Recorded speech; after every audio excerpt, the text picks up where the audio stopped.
얘들아, 나 요거 뭐 차고 있는 거 보여? 지금 녹화를 하려고 내신 기간 동안 영상 찍어서 다음 주 중으로 뭔가 업로드 플랫폼을 만들어가지고 업로드를 해놓을 테니까 복습 필요하면 그거 보라고. 알았지? 응. 준비됐니?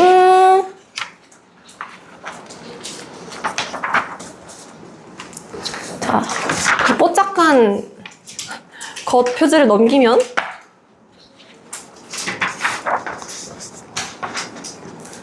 오늘은 2-1단원이지 너네 교재에 문장의 짜임과 양상을 뽀개는 걸 목표로 한번 가보도록 할게. 지난 시간에 그래서 오늘 이 부분 좀 본격적으로 공부하기 위해서 품사랑 문장 성분을 구분하는 연습을 한번 했었어. 근데 혹시 모르니까 가볍게 빠르게 한 번 더 훑어볼게. 괜찮을까? 복습 테스트 안 하고 그냥 나랑 같이 복습하자. 알았지? 자, 먼저 품사부터 생각해 보도록 합시다. 정말 빠르게만 훑자. 품사는 단어의 차원이라고 했어. 단어라는 건 뭐냐면 태어날 때부터 갖고 이렇게 태어났어 하는 그 성질이라고 생각하면 된다 그랬어. 자, 품사는 세 가지 기준에 따라서 나눌 수가 있는데 가장 큰 기준, 형태가 바뀌냐 안 바뀌냐 하는 형태를 기준으로 이제 구분을 할 수가 있다 그랬어. 형태가 안 변하는 건 뭐? 맞아, 불변어. 형태가 변하는 건 뭐? 가변어. 자, 그 다음에 여기서 가지치기를 해야 되는데 두 번째 기준이 나와. 자, 문장 내에서 어떤 기능을 주로 하는데가 두 번째 기준이고, 불변어에 속하는 애들 요렇게 4개, 가변어에 속하는 애 요렇게 1개라고 해서 이번에는 뭐뭐언이라고 끝나. 자, 가장 먼저 떠오르는 거 있니? 맞아, 체언. 그 다음에 체언은 문장의 뼈대, 몸통 역할을 주로 많이 하는 애들이 여기 속한다 그랬어. 주로 어떤 기능을 많이 하냐? 문장의 주어나 목적어 자리에 많이 오는 애들이야. 그 다음에 무언가를 꾸며주기, 맞아, 수식해주는 역할을 하는 수식언이 있었어. 꾸며주는 기능을 하는 애들이 여기 속하고, 그 다음에 독립적으로 딱 떼서 생각할 수 있는 거. 무슨 언? 독립언. 자, 독립언은 어떤 애들이 이제 해당이 되냐면 우리가 흔히 생각하는 감탄, 어머나, 뭐 아이쿠 하는 감정을 나타내는 거, 그리고 야 하고 부르는 거, 응, 아니, 네 하는 대답에 속하는 애들이 독립언이라고 했고요. 자, 보통은 체언 뒤에 주로 붙는다고 했어. 가끔 가다가 다른 애들 뒤에 붙기도 하는데 그건 좀 예외적인 케이스고, 보통은 체언 뒤에 붙어서 이 단어들 사이에 관계를 지어줘. 무슨 언? 관계언. 그 다음에 가변어에 속하는 거, 문장 내에서 끊임없이 활용할 수 있어. 그래서 용언입니다. 오케이? 다른 애들은 이제 모양새가 바뀌지 않지만 용언, 너희 이미 잘 알고 있듯이 동사나 형용사 같은 것들은 먹다 먹고 먹어서 예쁘니 예뻐서 예쁘지만 이런 식으로 활용하면서 모양새를 변할 수 있기 때문에, 모양새가 변하기 때문에 가변어에 속하는 애들이라고 했고요. 얘네들 또다시 쪼갤 거야. 의미를 기준으로 쪼갤 거야. 자, 체언에 속하는 애들은 명사, 또 뭐 있지? 대명사, 수사. 자, 이때 의미를 기준으로 쪼갠다 라는 건 무슨 말이었냐면, 명사 같은 경우에는 은채, 책상, 다리미, 꽃, 다 모아놓고 나니까 뭔가의 이름을 붙여주는 의미를 갖고 있네? 이런 식으로 의미를 기준으로 묻는 거라 그랬어. 대명사는 대신하는 명사, 이것, 저것, 그것, 그녀, 우리, 나, 이런 거. 수사는 수량이나 순서, 하나, 둘, 셋, 첫째, 둘째, 셋째, 이런 걸 의미한다고 했었고요. 그 다음에 수식어는 수식해주는 기능을 갖고 태어난 애들이 관형사와 부사가 있었어. 자, 관형사와 부사가 있다가 문장 성분할 때 또 헷갈리면 안 되는 애들이었지. 기억나지? 자, 관형사 할 때 관은 닭볕을 관자라고 했어. 머리 위에 닭벼슬이 이제 머리를 꾸며주잖아. 형은 형태, 모양인데, 즉 관형사가 뭐냐면 그 무언가의 앞에 위치해서 무언가를 꾸며주는 거거든. 주로 누구 앞에 붙는 애들이었어? 맞아. 체연 앞에 붙어서 체연을 수식하는 애들이고, 부사는 얘도 가끔은 체연을 꾸며주긴 하는데 이것도 마찬가지로 예외적인 거고 그 나머지 애들을 주로 꾸며준다고 생각하면 돼. 관형사를 꾸며주고 부사, 또 다른 부사를 또 꾸며주기도 하고 동사나 형용사, 용언이라고 할게. 용언을 꾸며주고 심지어 문장 전체를 꾸며주기도 하는 애들이었어. 예를 들어서 매우 같은 거, 이것은 매우 새 책이다 라고 했을 때 새라는 관형사는 책을 꾸며주고 매우라는 부사는 다시 새를 꾸며줘. 똑같이 매우가 있어. 쌤이 어제 밥을 이제 뷔페를 갔었거든? 매우 많이 먹었어. 자, 많이는 아마 품사를 검색하면 부사로 나올 거야. 얘를 꾸며주고 동사를 꾸며주고 매우는 또 많이라는 또 다른 부사를 꾸며줘. 그럼 문장 전체를 꾸며주는 역할은 뭐냐? 과연 그렇군. 결코 포기하지 않을 것이다. 이런 것들을 문장 전체를 꾸며주는 역할을 하는 애들이라 그랬어. 그 다음에 독립어는 간단해. 감탄사. 감탄사에는 감정, 부름, 대답의 기능을 하는 애들이 여기 속해 있다 그랬어. 그 다음에 관계어는 조사. 기억나니? 자, 조사는 자격을 부여해주는 격조사와 의미를 더해주는 보조사가 있었어. 보조사는 얼굴도, 얼굴만, 얼굴은 이런 식으로 특별한 뜻을 더해주는 도, 은, 만, 부터까지 이런 애들이고 격은 문장 성분에서 어떤 자격을 부여해주는 애들이라 그랬어. 주격조사, 목적격조사, 서술격조사, 복격조사, 그리고 예를 들어서 나윤아 라고 불렀을 때 나윤아 라고 부르는 혹격조사 이런 게 있습니다. 자, 그 다음에 용언에는 움직임을 나타내는 동사와 성질이나 상태를 나타내는 형용사가 있었어. 그래서 총 몇 개의 품사? 하나, 둘, 셋, 넷, 다섯, 여섯, 일곱, 여덟, 9개의 품사가 있다 그랬고 그 다음에 여기서 예외사항 체크를 해야 되는데 격조사 중에서 서술격조사 영선이는 국어 강사이다 라고 했을 때 이 이다는 영선이는 국어 강사이지만 영어도 잘한다 이런 식으로 활용할 수 있잖아. 그래서 얘는 예외적으로 가변어에 같이 포함을 시켜야 한다고 했어. 자, 품사 기억나지? 자, 그 다음에 문장 성분 후루룩 가도록 하겠습니다.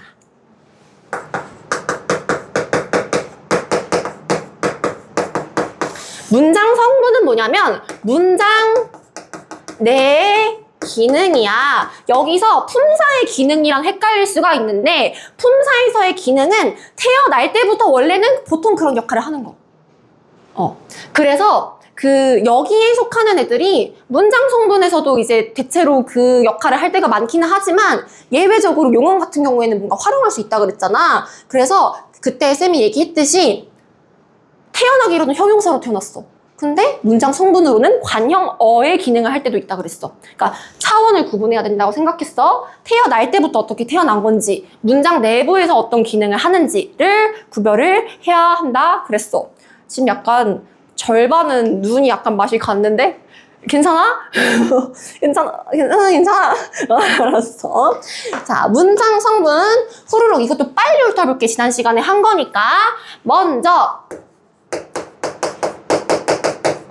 주성분이 있었고요. 두 번째로 부속성분이 있었고요. 마지막으로 독립성분이 있었어. 자, 주성분에는 크게 무엇이 있었냐? 주인공, 주어가 있었어.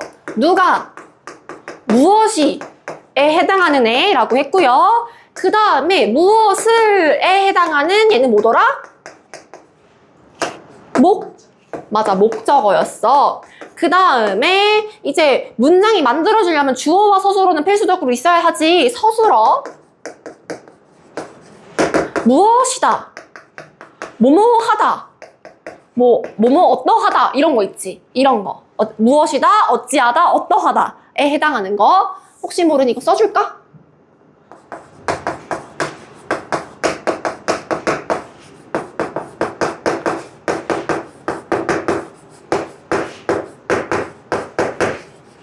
그 다음에 보어. 자, 보어는 도와줄 보호의 의미이지만 없으면 문장이 성립이 안 되기 때문에 주성분에 넣는다고 했어. 자, 뭐뭐 되다, 아니다, 앞에 오는 무엇이, 무엇, 뭐뭐가 얘네들이 보어의 위치라고 했었어. 기억나지?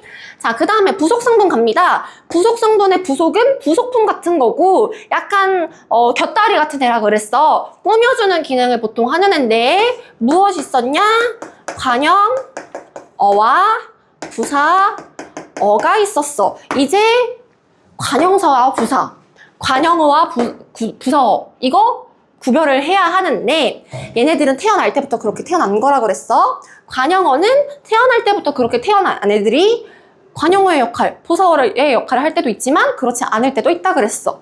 일단 관형어라는 문장 성분은 체언을 수식해주는 기능을 하는 애들을 관형어라고 하고요. 부사어는 그 나머지 것들을 수식하는 역할을 하는 문장 성분을 부사어라고 한단 말이야.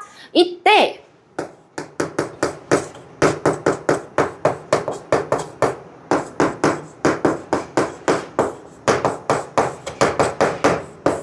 예쁜 꽃과 꽃이 예쁘다. 그리고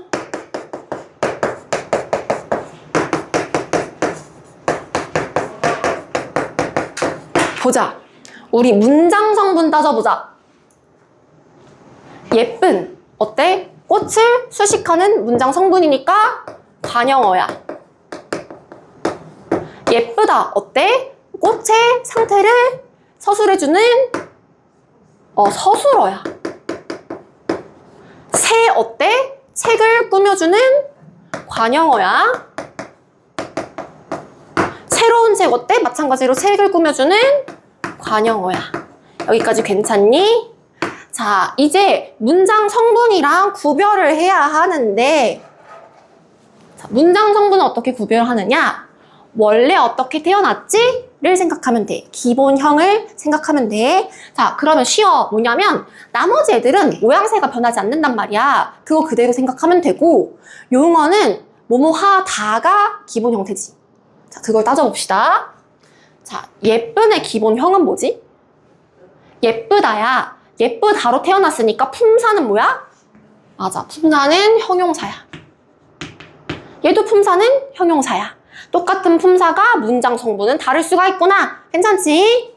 새는 태어날 때부터 새 모양새 바뀔 수 있어? 없어. 그러니까 태어날 때부터 품사가 뭐야? 맞아. 관형사야. 자, 새로운 뭔가 활용할 수 있는 것 같지 않니? 얘의 기본형은 뭘까? 맞아. 새롭다에서 활용된 애가 새로운이야. 자, 그러면 새로운은 품사가 뭐야? 새롭다. 맞아. 상태나 성질을 나타내주는 형용사야. 여기까지 괜찮니? 부사어도 마찬가지로 따지면 되니까 부사어 설명은 생략해도 괜찮을까? 예시 한 번 더 들어드려요? 알았어. 예시 들어줄게.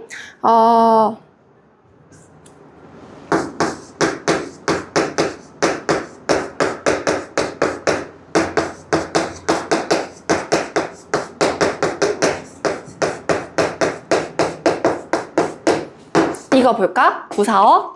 자, 기차를 수식하는 빠르는 문장 성분은 뭐야? 관형어인 거 괜찮아? 기차라는 체언을 수식하고 있잖아. 그치? 근데 품사는 뭐야? 어디에서 출발한 것 같아? 빠르다에서 출발했으니까 은채가 지금 얘기한 것처럼 품사는 형용사야. 괜찮아? 자, 그러면 빠르게 달리는 기차 해보자. 일단 달리는은 기차를 수식하네. 그러니까 달리는은 맞아, 관형어야. 근데 품사는 어디서 출발한 거야? 기본형이 뭐지? 달리다에서 출발했어. 그럼 품사는 뭐야? 잘했어. 자, 빠르게는 무엇을 수식해줘? 달리는이라는 어떤 관형어를 수식해주잖아. 자, 부사어는 관형어가 체연을 꾸미는데 그 나머지 애들이 꾸미는 게 부사어라고 했어. 그러니까 얘는 부사어야. 자, 근데 품사 어디서 출발했지? 빠르다에서 출발했지. 그러니까 품사는 형용사야. 괜찮아? 자, 요렇게 구별을 하면 되고요. 독립성분은 뭐가 있느냐? 쌤 이거 필기를 일단 요렇게 할게. 필기할 시간 이따 줄게. 요렇게가 부속성분, 관형어와 부사어 설명할 때 했던 예시고, 독립성분 금방 끝나니까 잠깐만 봐주겠어? 독립성분은 독립어가 있어. 자, 기본적으로 감탄사는 독립어에 속할 거야. 네, 아니, 야, 다 독립어에 속할 거야. 근데 얘네랑 비슷한 것처럼 어떤 경우가 또 독립어에 해당되냐면 서은아, 부르지. 여보세요처럼 부르잖아. 야처럼 부르는 애지. 근데 어떻게 된 거야? 서은은 명사야. 아는 아까 쌤이 호격조사라는 얘기 하지 않았어? 부를 때 붙는 호격조사야. 명사와 조사가 합쳐져서 얘가 독립어의 기능을 하기도 해. 이해됐니?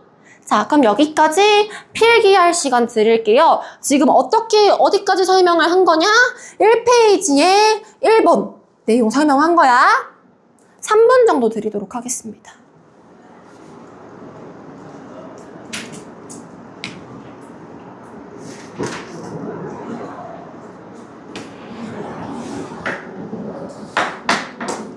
여기 부속성분 중에 필수적 부서 얘기가 나와 있는데 이건 너희가 일단 필기 끝내고 부수적으로 설명을 해줄게.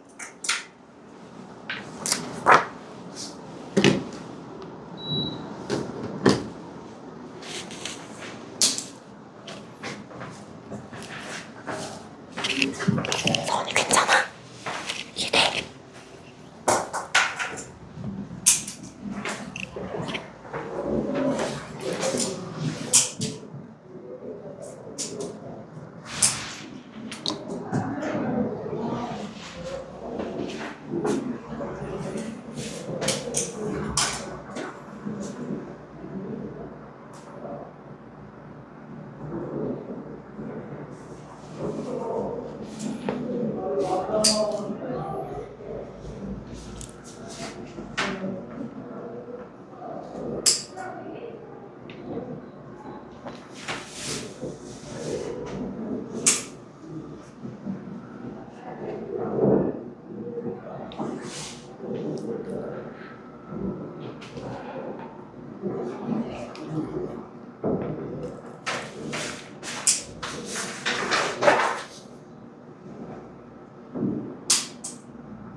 필기 이해 안 되는 거 있으면 이야기하세요.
쌤 다음 개념으로 넘어가도 돼?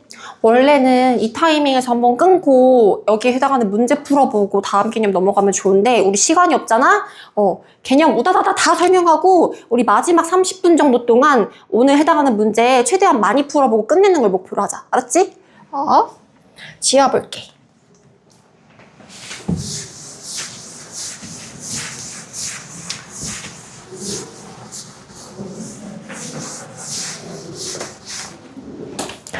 우리 다음 개념 넘어가기 전에 이거 좀 플러스 알파로 설명해 줄 거라고 했어. 이제 중3에서는 원래 필수적 부사어 개념이 거의 안 나오긴 하는데 해밀 중에서 이번에 되게 문제 어렵게 내시는 선생님이 문제 낸다고 하기도 했고 그렇다는데? 그분이 다 내신다고 해서 혹시 몰라서 이제 플러스 알파로 설명을 하자면 봐봐. 주성분은 문장에서 꼭 빠지면 안 되니까 주성분이야. 부속성분은 그냥 있어도 되고 없어도 되는 애들이야. 꾸며주는 역할이잖아. 그치? 그래서 부속성분이고 독립성분은 상관없는 애니까 독립성분이야. 괜찮지? 근데 여기 부사어를 잠깐 보겠니? 부사어는 원칙적으로는 없어도 되는 애란 말이야. 그치? 빠르게 달린다든 문장 성분이 없어도 문장이 만들어지는 건 마찬가지잖아. 근데 간혹 가다가 꼭 필요한 부사어가 생기는 케이스가 있어. 자, 우리 프린트 볼까요? 첫 번째 문장 같은 경우에는 제이는 시험 준비를 완벽하게 마무리했다 라는 문장이 있고 여기서의 부사어는 완벽하게인 거 이해하니? 그치? 여기서의 완벽하게는 없어도 돼. 그치? 얘는 그냥 부사어야. 옆에 볼까? 해나는 그와 사귀고 있다 라는 말이 있다고 쳐봐. 자, 그러면 해나는 주어야. 그치? 너희 본용언, 보조용언 개념은 선생님들께서 설명 안 해주셨니? 1학년 때? 일단 그럼 넘길게. 지금 너희한테 중요한 건 아니고 사귀고 있다 요거 자체가 서술어거든? 사귀고 있는 중 이거 자체가 서술의 표현이잖아. 맞지? 괜찮아? 넘어갈게 이거는. 자, 이때 해나는 사귀고 있어. 누구와가 꼭 필요하지? 그치? 이때 여기 누구와 볼래? 생각을 해보니까 주어도 아닌 것 같고 목적어도 더더욱 아닌 것 같고 되다 아니다 자리에 오는 보어도 아닌 것 같고 그치? 관용어 체온을 꾸며주는 애는 아닌 것 같고 봐봐 뭐뭐와는 부사어야 부사어. 근데 꼭 필요한 부사어야. 없으면 안 되잖아. 얘를 필수적 부사어라고 해. 간혹 가다가 부사어 중에서 꼭 필요한 애가 있어. 필수적 부사어라고 합니다. 자, 이건 서술어의 자릿수라는 개념과도 관련이 있는데 너희 서술어의 자릿수라는 말 들어본 적 있어? 없지? 뭐냐면 서술어의 자릿수는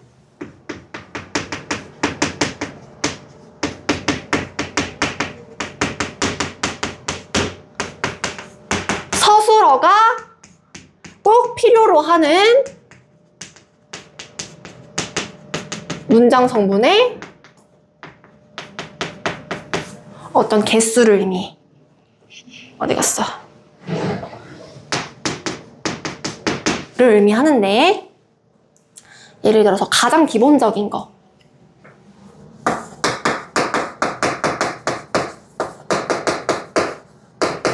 이거 뭐야? 주어와 서술어지. 그러면 서술어가 이 예쁘다라는 애가 꼭 필요로 하는 문장 성분은 주어 한 개지. 그러면 한 자리 서술어야. 아니, 한 자리 서술어야, 이 서술어는. 괜찮아? 서술어의 자릿수 한 자리. 자, 두 자리 볼까요?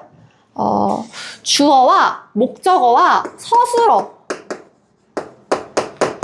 구성일 경우에 이때 서술어가 꼭 요구로 이제 필요로 하는 게 주어와 목적어잖아. 예를 들어서 이런 거야. 나윤이는 사탕을 좋아한다 라고 했을 때 나윤이라는 주어가 좋아의 서술어, 주어 서술어는 그냥 딱 기본으로 딱 박아놔야 되는 거지. 근데 무엇을이라는 애가 꼭 필요하지. 목적어. 이때 좋아한다라는 애가 요구하는 문장 성분의 자릿수는 주어와 목적어 두 개야. 두 자리 서술어야. 괜찮아? 자, 세 자리 서술어 가볼게. 세 자리 서술어는 주어, 목적어, 필수적 부사어, 서술어의 경우일 때만 세 자리의 경우야. 그러니까 그 외에 주어, 보어, 서술어, 주어, 이제 이런 거 있지. 그런 것들은 이제 기본적으로 두 자리 서술어인데, 쌤이 여기서 주어, 부사어, 서술어 라고 했을 때 이때의 부사어는 무슨 부사어겠어? 당연히. 맞아. 당연히 필수적 부사어를 전제로 하고 있는 거야. 이거 같은 경우에지. 주어, 서술어, 필수적 부사어. 요것도 두 자리 서술어. 아무튼 이제 두 자리 서술어의 문장 형식은 조합이 다양할 수가 있는데 세 자리 서술어의 문장 형식은 주어, 목적어, 필수적 부사어, 서술어의 경우일 때 이제 세 개의 자릿수가 돼. 이제 여기까지 기억해둘 수 있겠어? 부사어인 것 같아. 대체로 뭐뭐와 뭐뭐에서 약간 이런 느낌이거든? 이런 게 다 부사어인데 근데 생각하면 안 될 것 같아. 그러면 필수적 부사어야. 괜찮을까? 그럼 여기까지 진짜 문장 성분 끝냈어. 괜찮을까?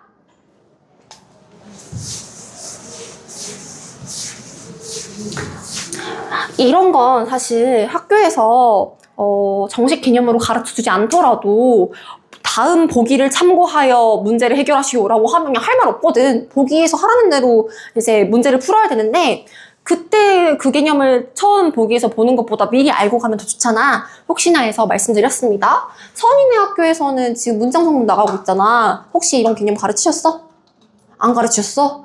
혹시 모르니까 알아놔. 알았지?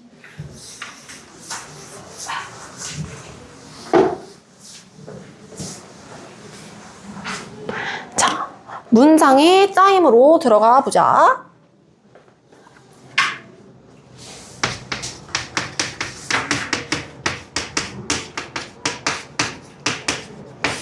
얘들아, 문장은 기본적으로 주어와, 그러니까 예외적인 경우도 있긴 하지만 대체로 주어와 서술어를 기본적으로 갖추고 있는 게 문장의 최소 단위인 거잖아. 그치? 자, 얘가 어떻게 짜여 있느냐 이제 보도록 하겠습니다. 주어와 서술어, 이것만으로도 문장이 성립되는 경우가 분명히 있어. 주어와 서술어의 관계가 한 번만 나타나. 그러면 혼문장이야. 즉, 주어와 서술어의 관계가 한 번. 자, 이때 나는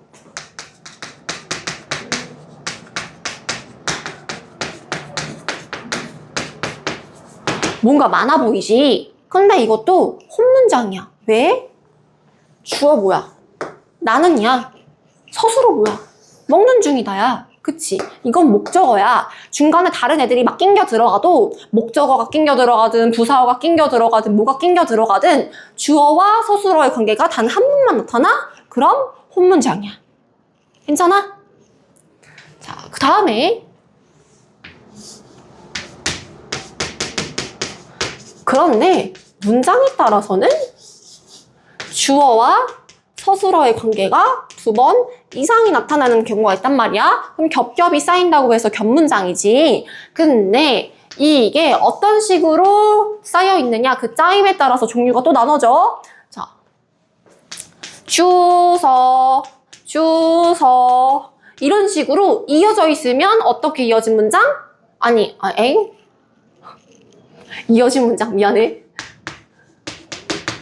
대등하게 이어진 문장 이런 거 하려다가 이어진 문장.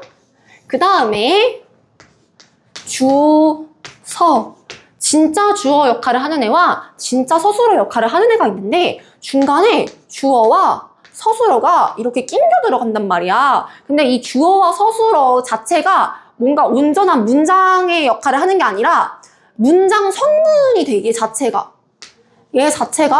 문장 성분의 기능을 해. 그럼 얘를 보통 절이라고 하거든. 절. 주어와 서술어의 관계가 나타나는데 뭔가 그 자체로 문장은 아니야.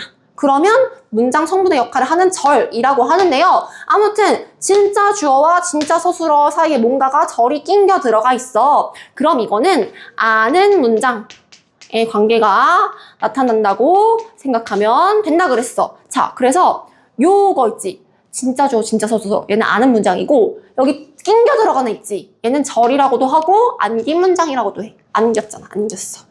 안긴 문장. 자, 이어진 문장은 이것도 각각의 것을 절이라고 하는데 두 절이 의미 관계가 어떻게 나타나느냐에 따라서 대등하게 이어진 문장과 종속적으로 이어진 문장으로 나누고, 대등하게 이어진 문장이라는 거는 앞뒤의 의미적 그런 권력 관계가 비슷해서 앞뒤 문장 바꿔도 상관없다 그랬어. 서원이는 졸리다. 영선이도 졸리다. 라고 했을 때, 그러니까 서원이는 졸리고 영선이도 졸리다. 라고 했을 때 영선이도 졸리고 서원이도 졸리다. 이거 바꿔도 되는 거잖아. 그치? 그러면 이거 대등하게 이어진 문장이야. 근데 종속적으로 이어진 문장은 서원이는 졸리지만 공부를 열심히 이건 안 되겠다. 서은이는 1등을 하기 위해서 공부를 열심히 한다 라고 했을 때 서은이는 1등을 하려고 한다, 공부를 열심히 한다 사이에 뭐뭐 하기 위해서라는 애가 이제 낑겨 들어가 있잖아. 그러면 앞뒤에 뭔가 권력관계가 차이가 나지. 이해됐어? 그러면 종속적으로 이어진 문장이야. 괜찮아? 서은이 열심히 하기 위해서. 아무튼 다른 문장 들어볼까?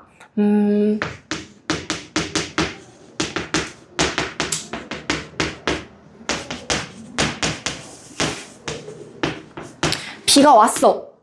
땅이 질척거렸어.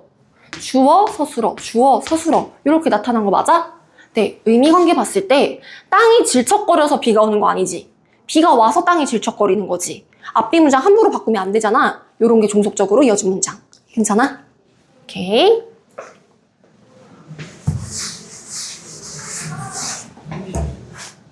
아는 문장 볼게, 이번엔. 아는 문장은 요 절의 성격에 따라서 나눌 수가 있는데,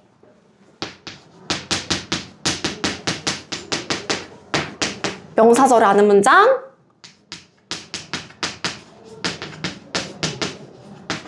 관형절을 아는 문장, 그 다음에 부사절을 아는 문장, 사술절을 아는 문장, 인용절을 아는 문장, 이렇게 5가지의 종류가 있어. 자, 이 각각의 성격을 그냥 한번 딱 이해만 하고 있으면 문제 푸는 거 이제 금방이긴 한데 머릿속에 집어넣기까지가 좀 힘들 뿐이지.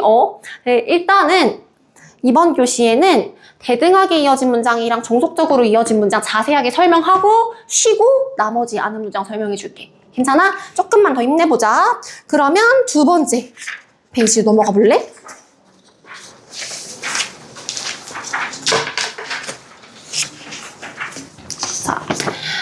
이어진 문장은 두 개 이상의 절이 연결 어미에 의해서 이어진 결합된 문장이야. 너희 어미, 어간어미 배우지 않았어? 중학교 2학년 때 배웠지. 활용할 수 있는 말일 때 먹어서, 먹고, 먹으니, 먹지만 했을 때 먹은 붙박이 부분이 어간이고 어서, 니까, 고 이런 건 꼬리 부분 어미라고 했던 거 배웠어? 자, 어미들의 종류 중에서 앞뒷말을 이어주는 기능을 하는 어미를 연결어미라고 불러. 이런 것에 의해서 이어진 건데 봐봐. 먼저 대등하게 이어진 문장 보자. 첫 번째는 나열의 의미를 가지면 대등하게 이어진 문장이야. 부산에는 비가 오고 바람이 분다 라고 했을 때 비가 오고 바람이 분다 볼까요? 비가 와, 바람이 불어.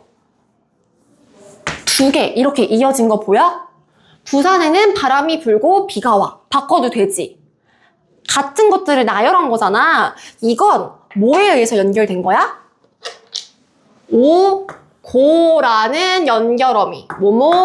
고라는 연결어미에 의해서 이어진 건데, 자, 이건 원래 형태가 어떻게 된 거냐면은, 부산에는 비가 온다. 부산에는 바람이 분다. 원래는 각각의 문장이 이렇게 따로 있었던 거야. 이 사이에 어떤 접속 표현이 들어갈까?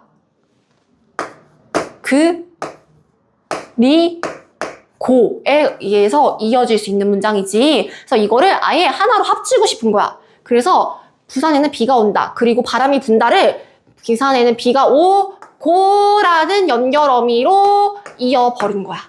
대등한 관계야. 괜찮아? 자, 두 번째 대조 볼까요? 부산에는 비가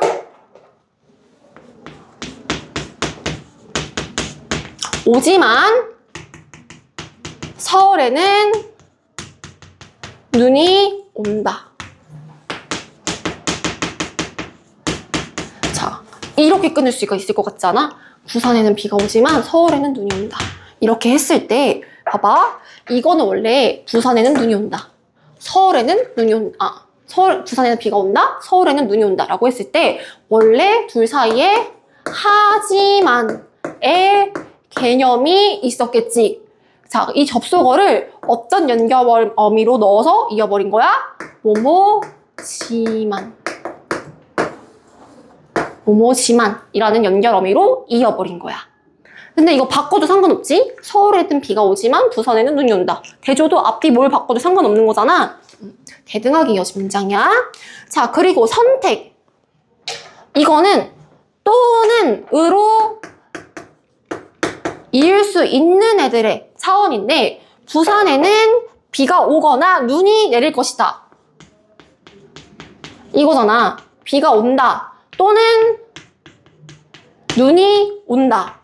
비가 올 것이다. 눈이 올 것이다. 원래 이렇게 두 개로 이렇게 나열된 거를 또는으로 연결할 수 있는 건데, 이걸 뭐로 바꿨어?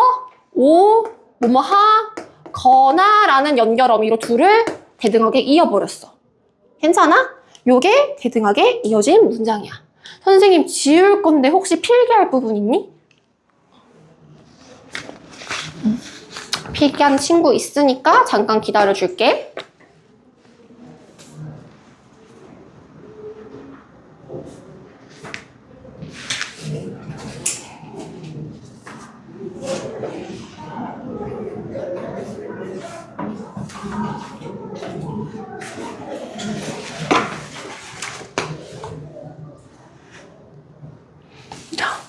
이번엔 종속적으로 이어진 문장 가보도록 하겠습니다.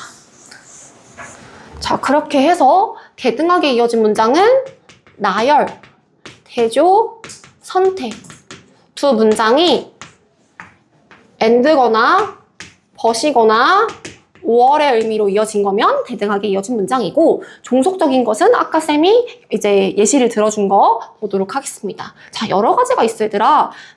학교 선생님이 조건, 원인, 양보, 의도, 시간, 배경을 외우라고 하면 외워야 될 것이야. 하지만 그것이 아니면 어쨌든 여기에 속하지 않는 애들이네? 라고 생각해버리면 돼. 괜찮을까? 자, 그래도 하나하나씩 볼게. 자, 첫 번째, 조건이야.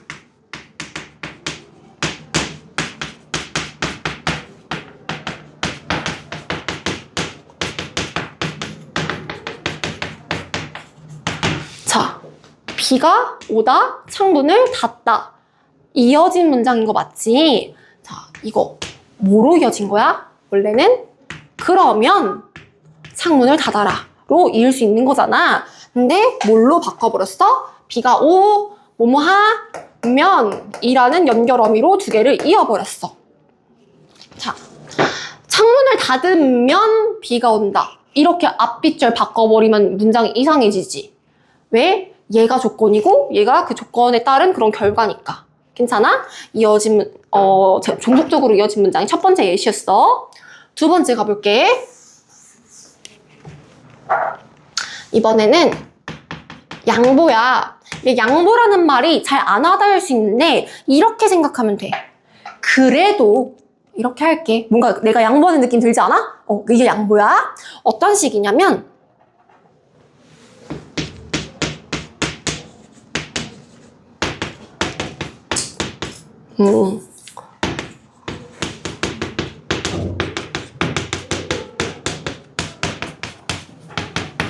자, 비가 와도 현장학습을 갈 것이다. 쪼개볼까? 어떻게 쪼갤래? 이렇게. 비가 와, 현장학습을 가. 괜찮아? 보면 이건 원래 어떻게? 그래도 현장학습을 갈 것이다 로 이어질 수 있는 거잖아. 이거 어떤 연결 어미로? 뭐뭐더라도 이런 식으로 이어진 케이스야. 괜찮지? 자, 그 다음으로 넘어갈게. 원인 갈게. 너무 쉽지? 원인과 결과는 함부로 바꿔버리면 안 되는 거잖아. 자,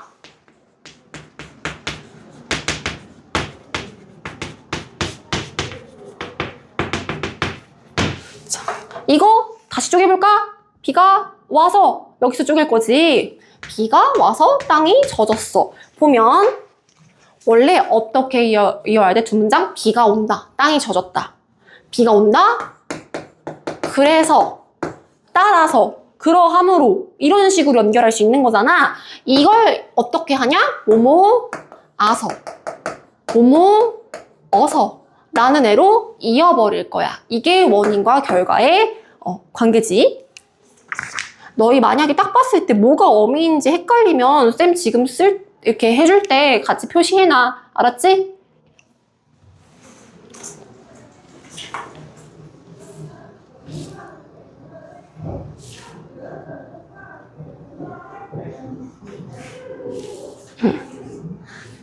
조건이랑 양보도 혹시 모르니까 다시 해줄까? 뭐뭐 하면. 양보는 뭐뭐 도. 원인은 뭐뭐 아서 어서. 이런 식으로 연결하는 거.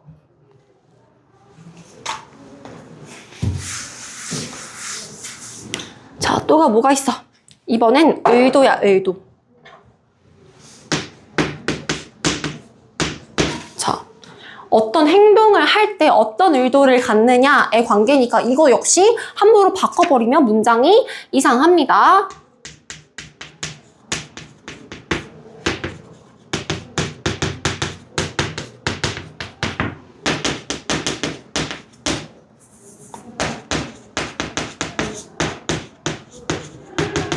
자, 이것도 쪼개볼게. 비가 오는지 확인한다.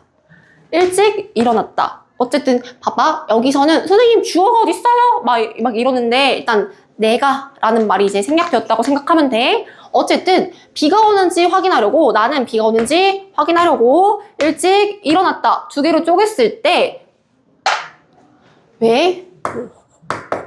왜냐 하면 뭐 이런 식으로 연결 지을 수 있을 거잖아. 그치? 어떤 연결 어미로 바꿔버렸어? 뭐뭐려고.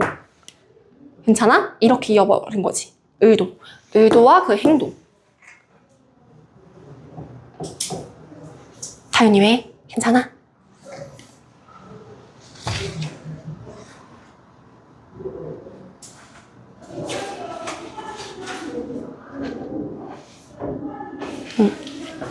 얘들아, 사실 이것도 아는 문장이랑도 이제 얘기할 수 있는데, 나는 비가 오는지 확인하려고 나는 일찍 일어났다 했을 때 이렇게 막 뭐가 있는데, 일단 패스할게. 요 관계만 조금 이해해놔. 알았지?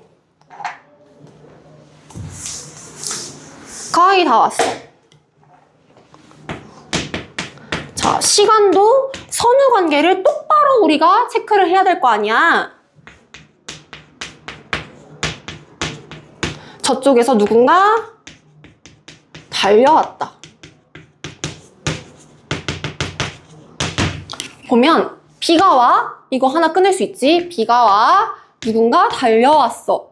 이때 누군가 달려오는데 비가 왔어. 는 시간적 선후 관계가 분명히 달라지는 거잖아. 그치? 뭐로 이어졌어? 뭐뭐 하는데.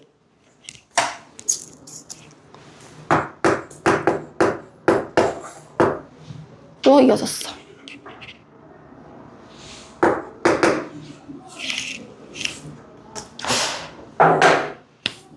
그 다음에 마지막으로 뭐가 있지? 배경.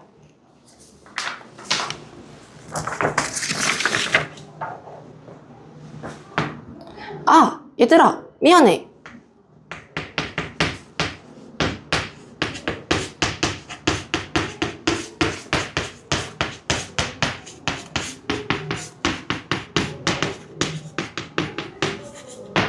물론 이것도 뭔가 시간이랑도 완전 뭐 무관한 건 아니지만 누군가 달려와. 그 배경이 뭐야? 비가 오는 배경이야. 요게 맞는 것 같고 요게 시간 선호인 것 같다. 괜찮아? 이해됐어? 다시. 왜냐면 봐봐. 집에 오자마자 비가 오기 시작했다. 비가 오기 시작하자마자 집에 왔다. 봤을 때 집에 오는 거랑 비가 오는 거랑 둘 중에 뭘 시간 순서로 해야 돼? 얘가 첫 번째가 되어야 되고 얘가 두 번째로 되어야 되잖아. 그래서 얘를 시간으로 해야 될 것 같아. 쌤이 정신이 없어서 프린트 편집을 반대로 해버렸어. 시간. 그리고 비가 오는 데에는 비가 오는 배경인데 얘가 시간적 배경이야. 누군가 달려올 때의 시간적 배경이 비가 오는 거야. 둘이 바꿔주면 감사하겠습니다.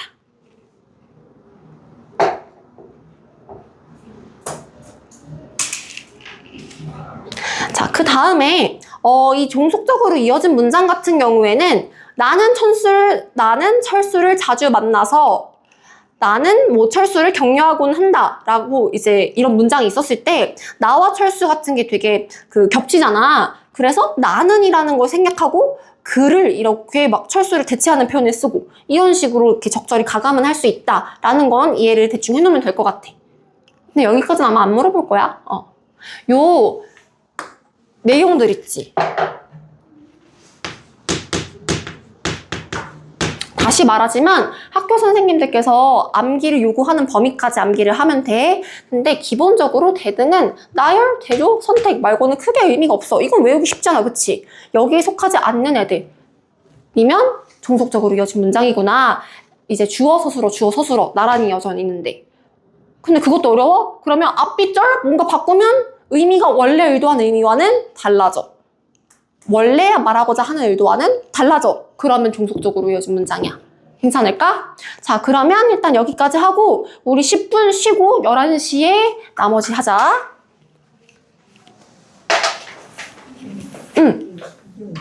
네.